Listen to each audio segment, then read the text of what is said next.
Chocolate ತಿಂದ್ಬಿಟ್ಟಿದ್ದಾನೆ ಈಗ ನನಗೆ ಕೊಟ್ಬಿಟ್ಟು ಪೂಸಿ ಹೊಡಿಯೋಕೆ ಕೊಟ್ಟಿದ್ದಾನೆ ನೋಡಿ.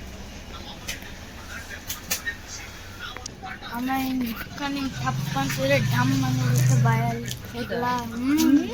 ಈಗ ನಿಂತ ಕೊಡಿ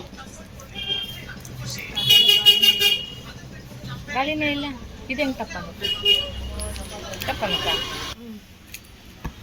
ಏನು ಮಾಡಬೇಕು? ಇದು ಡಮ್ಮ. ಅದೇ ಈಗ ನೀನು 4 ಚಾಕ್ಲೇಟ್ ತಿಂದ್ಬಿಟ್ಟಿದೀಯಾ, ಈಗ ನಾನು ತಿಂದ್ಬಿಟ್ಟು ಅಲ್ಲಿ ನೀನು ತಿಂದಿಯಲ್ಲ ಅಂತ ಹೇಳ್ಬೇಕಲ್ಲ ಅದಕ್ಕೆಲ್ಲ. ಈಗ ನೀನು ಸ್ಟ್ರಾಬೆರಿ ಮನೇಲಿರೋದು ತಿಂದಿಯ, ಸ್ಟ್ರಾಬೆರಿ ತಿನ್ಬೇಕಾ? ಇದು ದಮ್ಮನತ ಸ್ಟ್ರಾಬೆರಿ ಚಾಕ್ಲೇಟ್ ತಿಂದಿದ್ಯಾ? ಸರಿ, ಸ್ಟ್ರಾಬೆರಿ ಫ್ರೂಟ್ ತಿಂದ್ಯಾ? ಅಯ್ಯ ಅದ್ಯಾಕೆ ಮುಸುಡಿ ಹೆಂಗೆ ಮಾಡಿಯ? ಇದೇನು ಬಡ್ಡಂತೆ ಪಟಾಕಿನ ಡಮ್ಮನಕ್ಕೆ ಇಲ್ಲಲ್ಲ.